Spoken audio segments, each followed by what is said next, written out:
Okay, magandang gabi mga katimlintek, mga kabiyahero.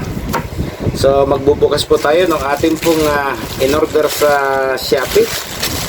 Ayan, ang laki-laki ng balot, napakaliit ng laman. So umorder po tayo ng circular blade na atin pong ilalagay sa atin pong grinder, mga kabiyahero. Ayan, ang laki ng balot. Titingnan po natin.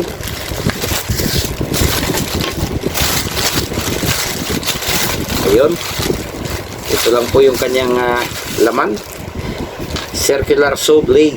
Ayun, so kailangan po natin ito para kung tayo po ay naglalagari ng plywood, ikakabit lang po natin ito sa grinder para hindi po tayo mahirapan ng lalagari ng mano-mano.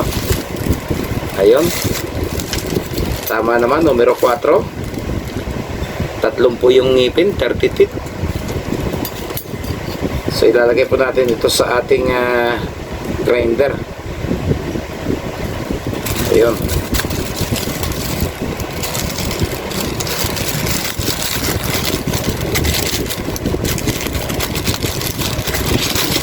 Bali, tatlo po yung dumating. Ayan. So dahil meron na po tayo ng circular blade, para mas safe po na gamitin, umorder po tayo ng parang pinakang guard protector habang ginagamit natin sa paglalagari. Ang problema nung kapain ko po ay mukhang nagmintis. So ayan, tingnan po natin. Mukhang kulang po yung naipadala.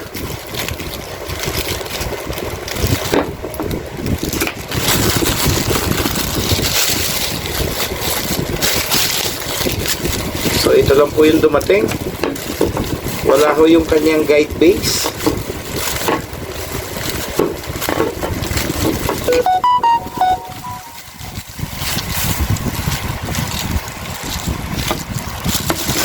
Ayun. So ang problema po natin, malalagyan lang po natin ng protection yung ating kamay. Kung sakaling ito ikakabit natin, mukhang maliit, mukhang hindi sukat.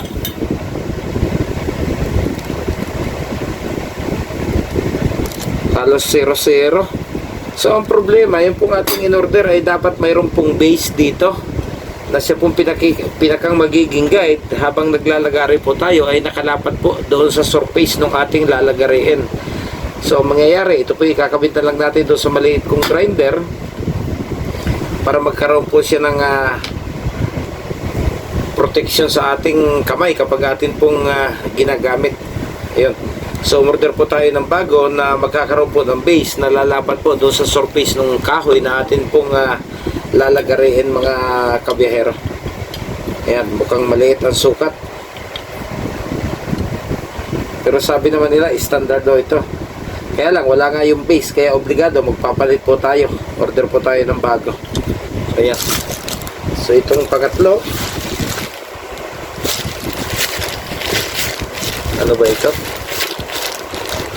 Ayan, align rinse. Align rinse po yung huli nating in-order. Kailangan po kasi natin ito kapag tayo po may gagawin sa ating motorsiklo. Kailangan po natin na may pandukot po tayo doon sa mga nuts or bolts na gumagamit po ng align rinse. Ayan. So medyo branded po itong ating in-order, Flyman. Ayan, tingnan po natin kung tama po ba yung bilang, kasi nga nag-mintis po yung ating huling in-order na protecting guard ng ating circular saw.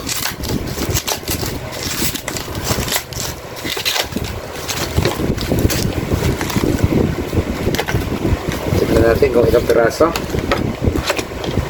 So ayan, hanggang numero 10.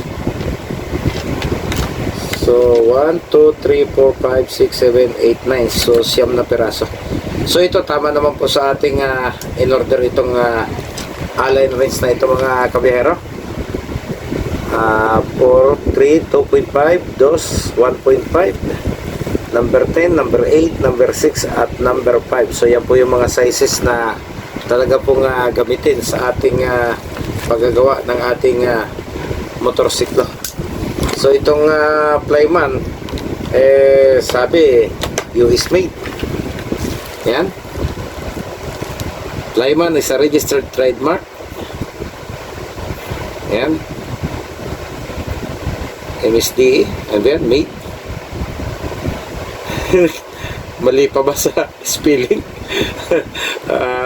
O yung pangalan lang po yung registered sa USA. Okay.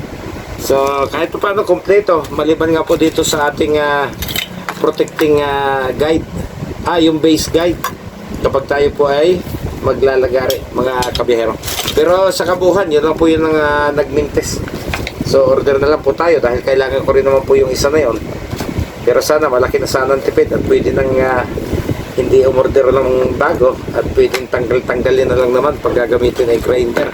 Kaya lang, nandiyan na po yan, wala na po tayong magagawa. Hindi po kasi ako ang tumanggap, kaya hindi ko po na-estimate kung tama po ba yung dumating. Nasa biyahe po kasi ako nang dumating ito, so hindi ko po nakita ng actual bago i-deliver. So kanina may in-order pa po akong isa, ang dumating po ay mali, isang piraso lang po yung dumating, kaya hindi ko po tinanggap. Yun naman po yung Terence na ginagamit din po sa pag-aayos ng motorsiklo, mga kabiyahero. Okay, baka tayo naman yung nagkamali ng order kaya mali rin po yung dumating. So pansamantala, maghihintay po ulit tayo nung pagdating nung iba nating in-order, mga kabiyahero. So paghahanda na po ito, malapit na po tayong mag senior citizen. By July, magre-retiro na po tayo sa pagtatrabaho. Hindi sa pagtatrabaho, yung pong age limit siguro hindi na katulad ng dati na talagang dibdiban po yung ating magiging pagtatrabaho, dahil 60 na po tayo sa darating na July. At habang may kinikita pang kaunti ay magkumpleto po ng gamit para kung sakaling tayo po sa bahay na lang, mayroon po tayong magagamit kapag mayroon po tayong mga kailangang gawin, mga kabiyahero.